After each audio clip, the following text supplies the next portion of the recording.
Hey, what's going on, guys? Welcome to episode 2 of the Flint-Stone Football Podcast. We're really excited to bring this to you. We felt like the first one went really well, and you guys gave us some great feedback.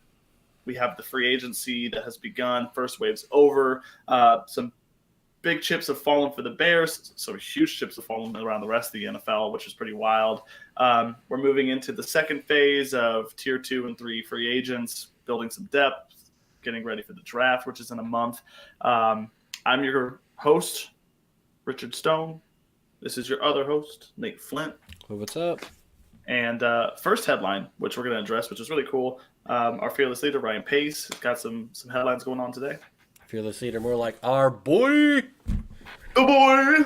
He won Executive of the Year by Sporting News, which is actually voted on by his peers, so other executives around the NFL. So it's not just the other one, it's who around the league thinks is the best GM, and clearly they chose our boy. Our boy. And you know what's funny? My dad. I don't hop on the Chris Ballard hate that some of the Bears fans are having, because Chris Ballard did a hell of a job, and honestly, with what he had to deal with like picking his guy, and his guy just like being like, fuck you, bro, and then dipping out on him after he's already hired his staff and all that. If there was anyone that should have had it outside of Ryan Pace, Chris Ballard was that guy. I do think Ryan Pace did more from a general manager standpoint of actually like acquiring talent and more roster turnover that I thought was more impressive than what Chris Ballard did. Andrew Luck being healthy was huge, but both are very deserving. I was excited to see my guy, Mr. Strong Chin, Swole Man himself, getting in there and getting the awards that he deserves. Huge the season old for the Mr. Eastern Illinois himself. Sorry, Tony Romo. Yeah. Sorry, Tony Romo. Yeah, no, it's cool. And the only thing is, it's in my head, like I've moved past last year, so like still receiving awards for last year, I got excited. I was like, woo! But then my mind is straight like, okay, this is who we've signed in free agents. We got the draft coming up. Our trade's gonna happen. Like, it got announced today, week 1 of the entire NFL whole season starts in Soldier Field on Thursday night, September 5th, against the Packers, which will be awesome. It doesn't get bigger or better than that. I was super hyped when they announced that today. Just a little side note. But anyway, we can get into free agents. There were some good moves. I am also super hype, as you can tell by my monotone voice. He's excited. He is excited. You might not know him like I know him. This is Nate excited. But yeah, free agency. Let's go through our list. I'm going to start with Mike Davis. He was the first one to go.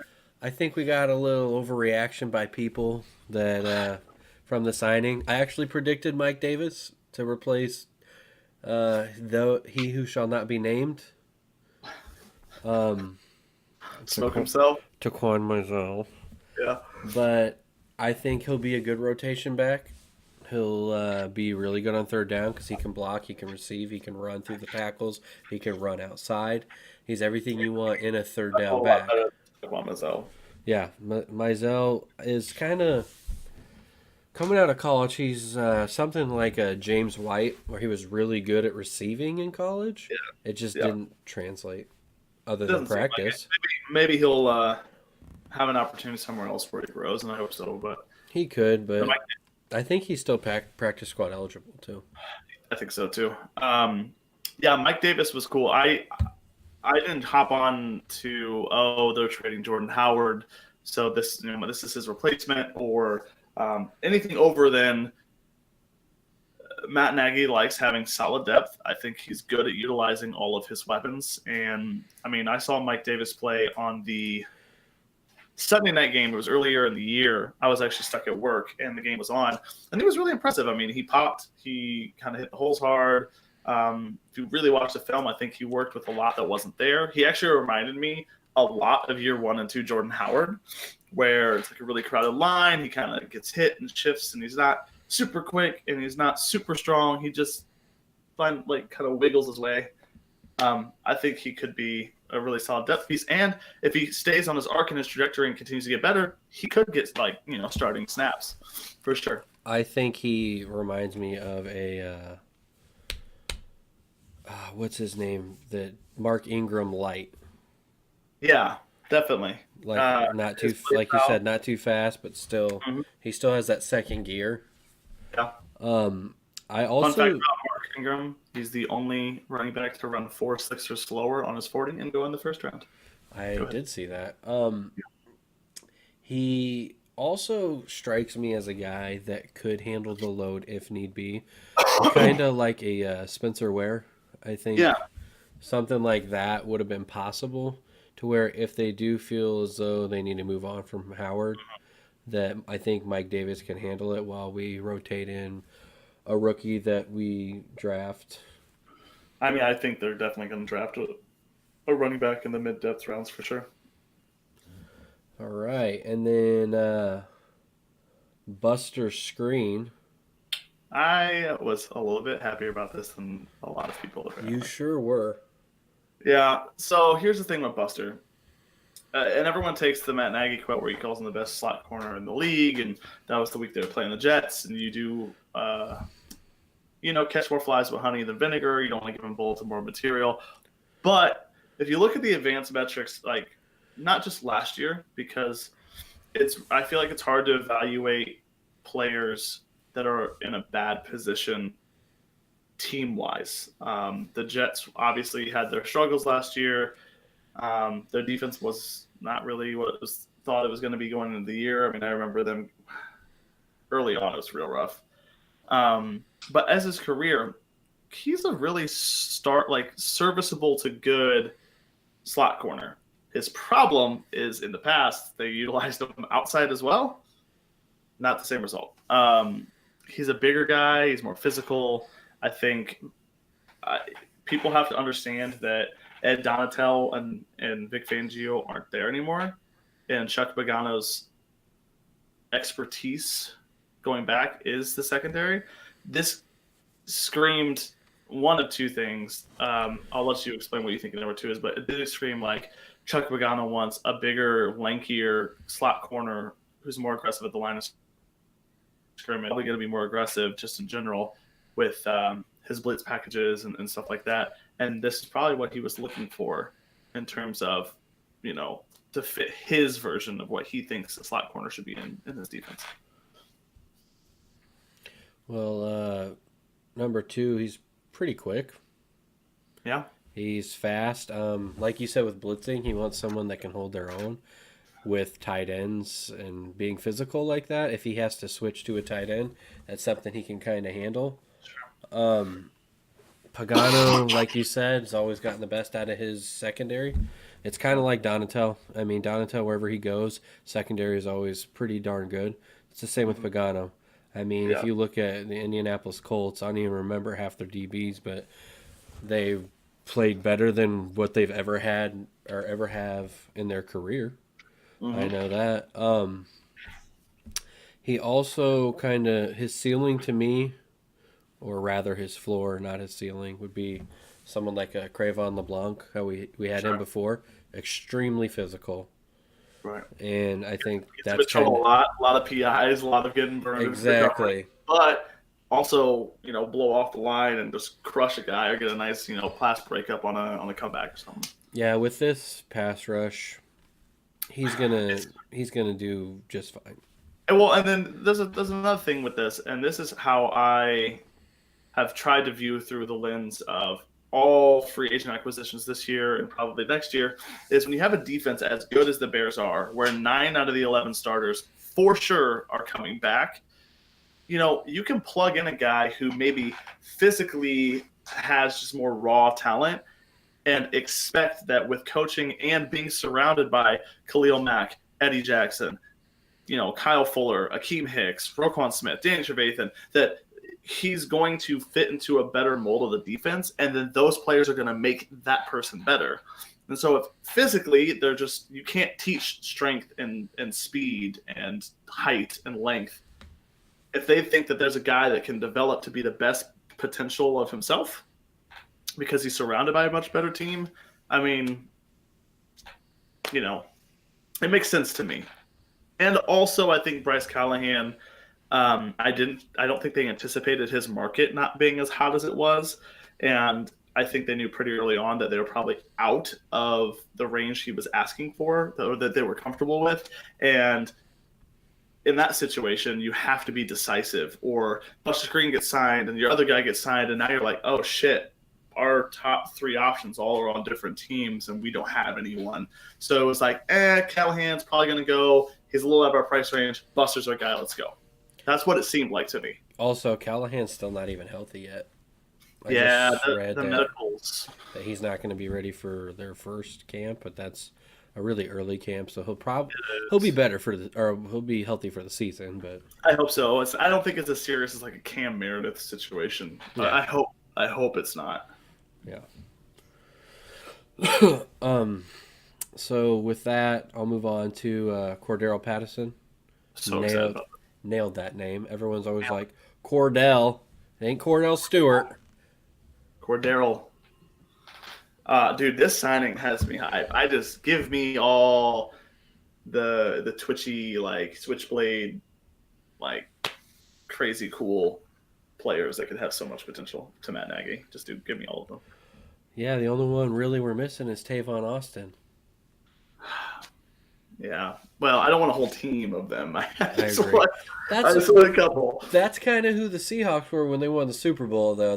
All their receivers were gadget guys True. that could do a few things. There was like when Percy Harvin was there, and Doug Baldwin wasn't Doug Baldwin yet, and what's Golden funny is there's Tate. so many similarities with like how good their defense was, how good ours is, Russell Wilson, Mr. Trubisky. Maybe we should just get an ass ton of gadget guys and just run around. Speaking of Russell Wilson, when I was watching the Mike Davis stuff, Russell Wilson really likes to lead block, and he's not bad at it.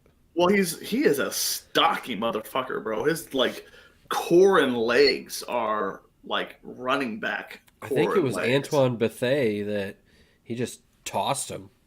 He got in front of him, and he was just like, "Yeah, bro. Sometimes you just got to move a bitch." I don't want Trubisky doing that, but I don't either. But Wilson was like, "Yeah, I'll do it." No problem. Get out the way. But yeah, Patterson can work as a slot receiver outside in the backfields. I mean, he can use him so many different ways, and your kick return game's automatically better. He's the best kick returner, potentially second best kick returner of all time, statistically. Devin Hester will always be the best kick returner of all time, especially being a Bears fan. But his numbers are fucking insane as a kick returner. Yeah, he's nuts, and you can get some fun stuff going on with him and Tariq on punt returns, too. Because Tariq can throw the ball. Okay, look at you. Toss it across the field to Patterson. Okay. Boom. I'm with it. Music City Miracle version 2.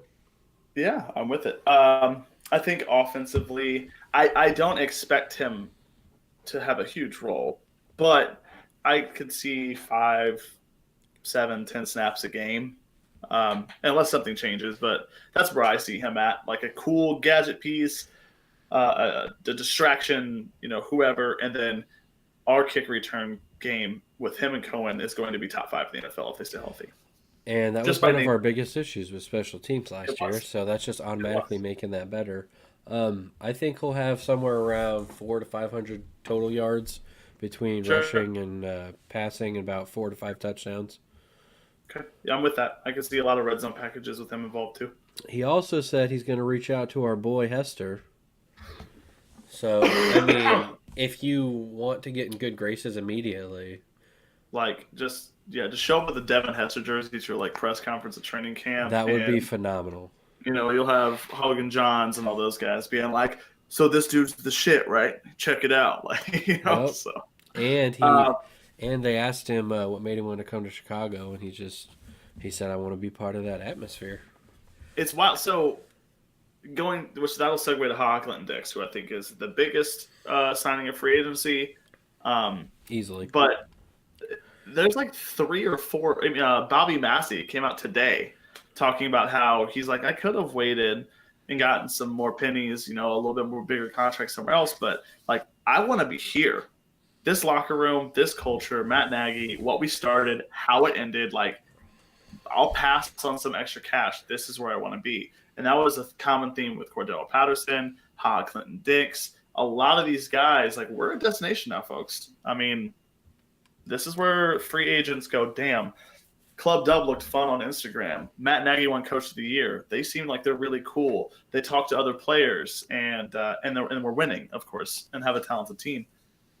But it's just cool. I mean, I can't remember the last time that we had free agents saying, fuck yeah, I took a pay cut. It's been playing for Chicago. It used to be like, I've never heard that yeah. in my Bears lifetime, other than Right. what was the cornerback's name? We just signed a couple years ago from Arizona. Oh, fuck. The Yes. one that fucked up that fucking return. His last name starts with a C. Oh my god, we'll come back to it. I remember in the middle. Either way, he was really excited to come to Chicago. I remember that. That's all I remember. But Clinton Dix. So this blew my fucking mind. At first, when I got the notification, I was like, "Ooh, this." First and foremost, money aside, in my opinion, Clinton Dix is a better player than Adrian Amos. He had a rough stint, I think, where expectations were really high in Washington, and he had the timing where Washington's defense started off really good. They fell off hard, and then he got traded to Washington. It's not like he sunk that team. Washington kind of fell off the wheels. They went, like, I was playing quarterback for them at the end of the year. They're going 3-and-out. Like, I think as a player at his best potential, his ceiling is significantly higher than Adrian Amos. So that's an upgrade. And then the contract's wild. 3.5. Actually, it's 3.25. It's crazy. It went down from initial. Don't cough the same time I cough.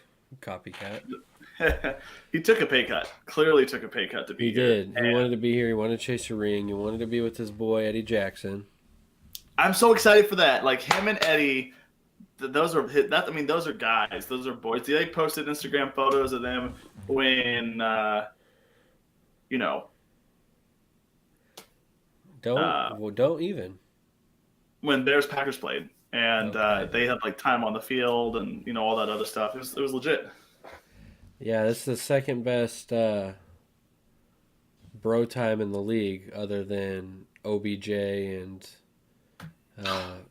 Juice. I'm like, I want to be a Browns fan just for this season. Like, I'm a Browns. I think where everyone is a Browns fan, other than AFC North rivals, because I think everyone is so ready for Browns fans to not be the factory of sadness anymore.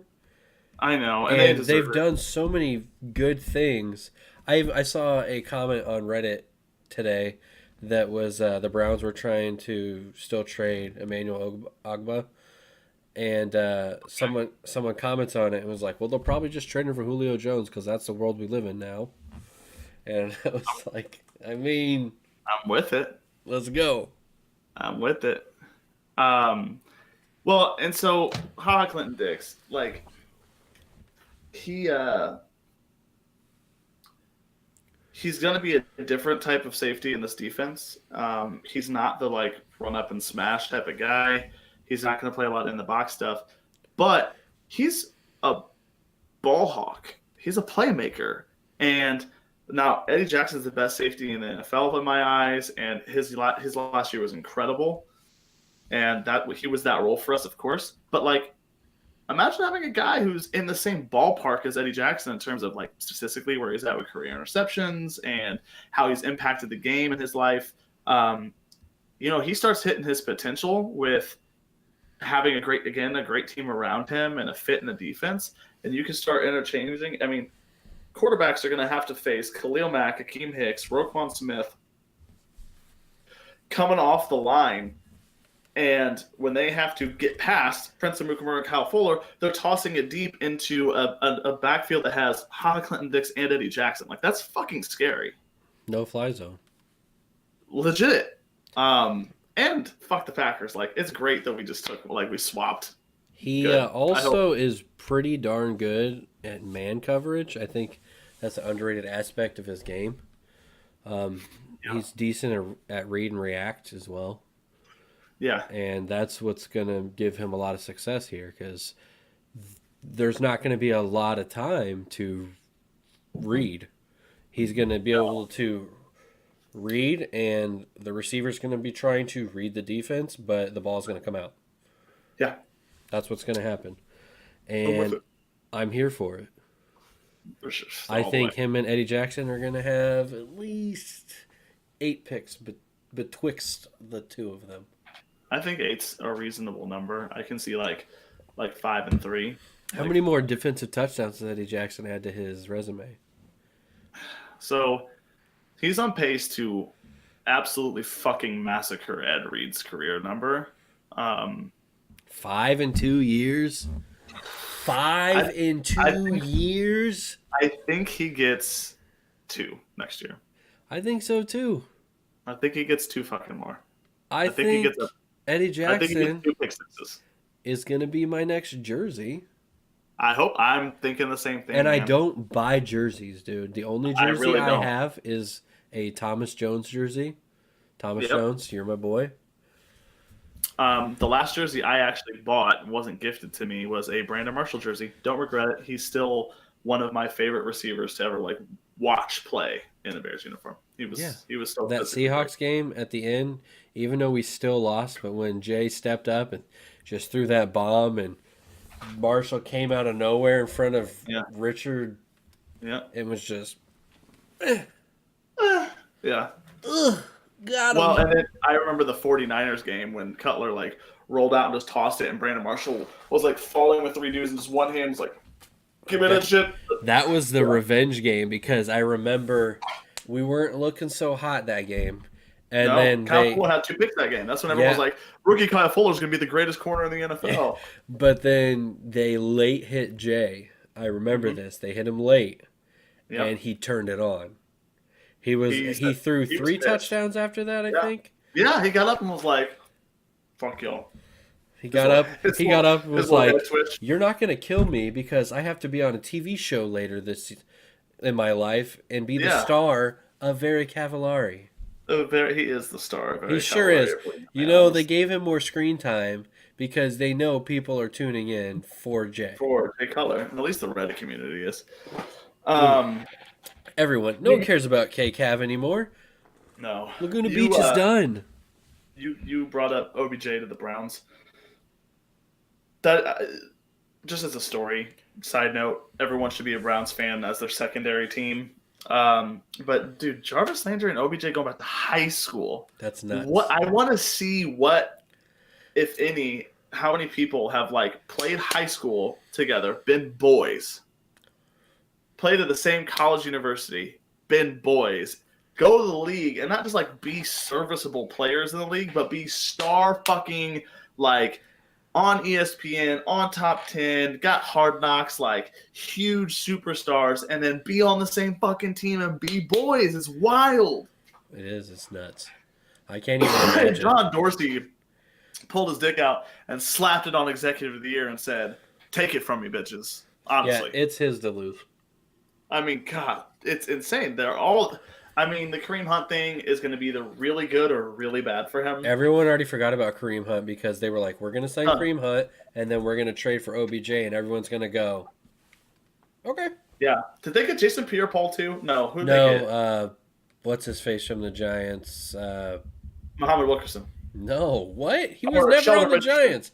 Giants. He was on the Vikings. They got Sheldon Richardson too. Yeah, but he was on the Vikings. I'm talking about they traded for Olivier Vernon. Yeah, which is also fucking wild. Sorry, you said Giants, and then I just thought New York, and then I was like, oh, Sheldon Richardson. But yeah, so Sheldon Richardson and Olivier Vernon and Myles Garrett on the same defensive line. Fucking scary. Myles Garrett can be defensive MVP of the league next year. I don't know if anyone watches just the NFL outside of the Bears that we are talking to. The dude is bananas, and if he can stay healthy and Olivier Vernon takes off that double team, anyway. It's going to be hard to double team because you got Olivier Vernon, you got Sheldon Richardson. Who's their other down lineman? Isn't it? I don't remember. I think it's Ogba, but they're trying to trade him. So right. Which I don't mean shit when you have those 3. I save the money, get the depth. Yeah. Le'Veon Bell to the Jets real quick. Everyone just covering the huge stuff from the offseason. I mean, that was big news. It's one of those articles like when it breaks, everyone's been expecting it for so long that you're like, oh, you know what I mean, and that's what it is. But it is seismic in terms of top 3 running back in the league. I'm actually really hype that a player actually had the balls to just say fuck you to the franchise tag and sit their ass out for the entire year. I don't know if it worked out as well as he thought it was going to, but it's still cool that a player had the balls to really just be like, you know what? Go fuck yourselves. Fuck Ben Roethlisberger. Fuck you calling all of us children because we don't suck Ben's dick. I'm not playing until this happens, and actually stuck to it. I think that triggered Antonio Brown to do what he did too. I agree. Well, I wonder what precedent it sets for other players. By other players, I wonder what precedent it sets for Robbie Gould, who hasn't signed his franchise tender. Don't sign it, Robbie. Fucking force that trade, my guy. Gang, Ryan Pace. Anyway. Yeah, I don't know. You skipped our last couple of free agent acquisitions, though. Oh, yeah, go ahead. Ted Larson, right? Ted Larson, which just depth. I don't care about that. He's been on the team before. He brings a little nastiness. But Marvin Hall from the Falcons is going to be someone like a Josh Bellamy replacement, where he's super fast, so he can be a decent gunner. He can be used in spot duty. He's, like I said, super fast. Ran a 4.28. So quick. So there's going to be some wrinkles in there for him. And then Pat O'Donnell, veteran punter. You're not excited. I like Pat, but I think I'm neutral on it. I think they could have did better. I think just like his hair and he's jacked. I think that's it. I think they could have did better, but Ryan Allen went back to the Patriots, so there's not really anyone that's for sure better after that. So we didn't sink like top 10 money into it. It was a solid deal. But Ryan Allen signed for cheaper. Well, he also probably wanted to play for the team he's on. You got Clinton Dix turned down more money. You know, if he was happy wherever he wanted to be, then it's hard to beat that. The only thing about comparing him to Bezo is I gotta see how much sauce he's got, bro. Like I gotta see where his drip's at, because we're talking about like Club Dub DJ, like King Drip, Bezo, get that bread, bro. Well, like, you know who's King Drip now? Tariq Cohen. Matt Nagy. I mean, Matt Nagy being King Drip, bro. Yeah, no, definitely. He's the one who brought Club Dub. It is true. Bezo's just my guy, man. He says that one hurt. I really wanted the Bears to re-sign him. Me too. From a football perspective, I don't know if it's going to be a big drop-off. From a locker room perspective, they should be fine, but he's the guy. But he's just a cool fucking guy, man. And I think he's going to do amazing in the New York market. That media is going to hopefully love him. Good for his family. He got more money than I expected him to. So, like, I'm happy for him. Anyway. Yeah, he's going to do just fine, and he's still probably going to be friends with all the guys he's with now. I mean, oh yeah, definitely. Those are his boys. Mm-hmm. Those are my boys too. What the fuck did Ryan Tannehill get traded to the Titans for? Ryan Tannehill. Interesting. Ryan Tannehill for real though. Like, I don't know. They're similar quarterbacks. It's like they want one for 8 games and one for the other 8 games because they're both going to be hurt at one point. Yeah. They might as well sign Brock Osweiler too, just to. Do we play them next year? I hope not, because we don't talk about Brock Osweiler in these parts, dude. Imagine this nightmare. Are you ready for this nightmare? Oh no. Brock Osweiler toss to Randall Cobb against the Bears. No, thank you. Bad taste. I need a drink. That's awful. I can just see Chris Conti being out of position like always, running always a half second late. Yeah. God. And then he talks shit. He hates Bears, or the Bears fans. He hates us so much. We hated him. Well, yeah. I'll never forget week 17, 4th and 22, and he is like. But he's sour, is what I'm saying. Like now. Fuck him. Yeah, he's just sour now. Like anything Bears related, he's like, y'all can suck my dick. Good. He's rotting away in Tampa Bay, so I don't give a fuck. Is he even on Tampa Bay anymore? I I think don't he know. got. I think after he got stiff armed, I was to say, I think he got stiff armed to the Shadow Realm, is where he's residing now. I think he got stiff Vance armed out of the McDonald league. was like, Out of the league for you. Speaking of stiff arms and stuff, he Ray Gronk Riced retired. him. Yeah. Gronk retired. I hate the Patriots. Rob Gronkowski is the greatest tight end of all time, though. He's the greatest bro of all time.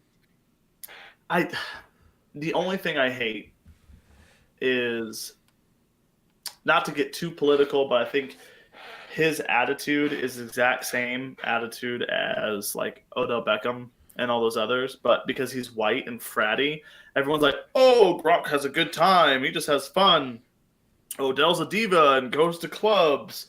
Blah blah blah. I've always been bothered by that. That's not necessarily Gronk's fault, but like, let's not. I don't know. I just feel like he's acted like all the other, like, I guess, black athletes in star positions like Odell and all these other receivers and running backs who, like, we talk about how, oh, are they dedicated? Are they not focused? He was doing this. It was at this party. He shot this magazine, and then Gronk's like fucking chugging kegs and like doing, Slapping commercials asses for whatever. And everyone's like, wow, Gronk just knows how to party. But just to pay my dues, from a mismatch perspective, I think he is the single greatest mismatch of all time in the history of the league in terms of his size, his speed, his quality of hands, his catch radius, his route running, his blocking. They could literally in his prime line him up fucking literally everywhere. And if the play was designed for him, he's catching it and he's taking it to the house or he's getting the first down or whatever. Remember a prime Gronk with Aaron Hernandez? Yes, before Aaron Hernandez they got killed caught it. They killed it. Yeah. So, anyway, big start to the off season, man. Holy shit! Yeah, it was I'm fun. pretty excited about it. I think too many people were expecting too many big moves, so they're kind of upset about it. But I think we're doing exactly what we should do.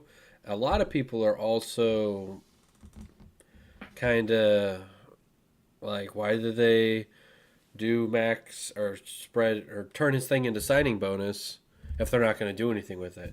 It doesn't matter if they do or don't do anything with it. That's going to roll over to next year. Right. And then they can really just give it to Mac if they want. Yeah. Well, and also, too, there are situations where, and they'll never tell us, where maybe they did think that there was an opportunity for a bigger name. Right. And the talks were there. And you can't pull the trigger on those talks until you have the money right. And Ryan Pace doesn't come off as the kind of dude that wants to try to figure it out later. He's very tactical and has his plan. And so I think they said, you know what, fuck it, clear the room, and they'll probably just roll it over. But they could have been in a position where maybe there was like a Justin Houston or another big name like that the numbers were lower at one point, or they just really thought, man, like these talks are going somewhere. Let's get this room together. They fell through. Okay, we'll roll it over. It's a pretty low risk situation. I don't know why. I think we just got excited when we got the news, like, oh, right. Twitter updated, the Bears have moved money, and everyone's idea, especially because we got treated with the Khalil Mack trade like 4 days before the season. Everyone's like, fucking Ryan Pace just, I don't know. He's going to do something huge, He's going to he's trading for Aaron Donald or something wild. You know what I mean? Like, it's not going to happen. The Bears have 19 of their 21 starters coming back. With the Jordan Howard situation, that could be changing. But we were a Super Bowl contender last year. We're going to only be more of a Super Bowl contender this year with the growth of the team, and we're returning 19 out of 21 starters. Like, the Bears don't have to go out there and get a big splash. Yeah, like I told my buddy, I like big splashes. Everyone likes big splashes. Of course. But the only thing that's makes us more of a Super Bowl contender is a kicker. And which I am a little disappointed of how that's played out. Only because I'm not holy shit, I wanted I'm disappointed we can't get Robbie, but I'm well, we can. I think say we can't get Robbie. Okay, well, I think they learned their lesson with paying kickers big money. I think their new plan is just sign 5 or whatever and find one that works. Next year's camp, sign 2 more. Let them battle it out. Make sure whoever they pick still got it. Also, It's Justin Tucker's a free agent next year, but I digress. oh, yeah. So kicker and punters are really the only position in the NFL where this isn't some out of the norm where they're bringing in a bunch of legs. I mean, that's how a lot of teams get kickers. There's just a combination of the Cody Parkey thing fucked us and how rough the kicking situation directly impacted the end of the season and the end of the season in general. Bears fans are going to be hypersensitive about this situation, more so than most fan bases are. But, there's nothing wrong with just bringing in a bunch of kickers and having one guy who just goes in, kills it, and rolling with him for the season. Yeah. I mean, potentially drafting a guy or, undrafted free agent going out of college. But that's what they're doing right now anyway. So we'll see. I mean, I guess they could really, if they wanted to try to do a trade or something like that. I just don't see them putting any capital into a kicker. They're already sinking $5 million into Cody Parkey still. And I commend Ryan Pace for just eating that and moving on. Accept your mistake, cut it and go. But Agreed. they're not. It's gonna be hard for them to invest more into that position. And they're not going to trade for Robbie Gould. You're going to have to let that dream die. He hasn't signed the tender yet. I'm just saying. Okay, but what's going to happen? He holds out. He holds out for what? We're not going to trade for him, so it doesn't matter for us. Shut up. Ooh. Sourpuss. But anyway, what else we got? That does it. Well, if that's the case, really appreciate you guys hanging tight with us for episode 2. We're going to have more episodes coming. Obviously, the draft's coming up. That'll be huge. And then once we start getting into the season is when it's starting to get really real for us. So thanks for checking us out. We're going to post a link to all of the handles for all the social medias for you guys to follow, subscribe, share, the whole 9. Early on in this stage, if you really like this podcast and you listen to it, that stuff is critical for us. The liking and the sharing and the subscribing stuff. Everyone preaches it, but we're trying to get started, and that's what helps us out the most. So give us feedback, email, text, call, whatever. We'll listen and try to get better. Yeah, follow us on Twitter. Mine's @Nate_Flint. Mine is @Richard. Fuck, what's my handle? I never remember this. I'll add it to the video for him again, y'all. That's episode 2. I will memorize my Twitter handle at some point. No, I won't. Anyway, see you guys. Later, guys.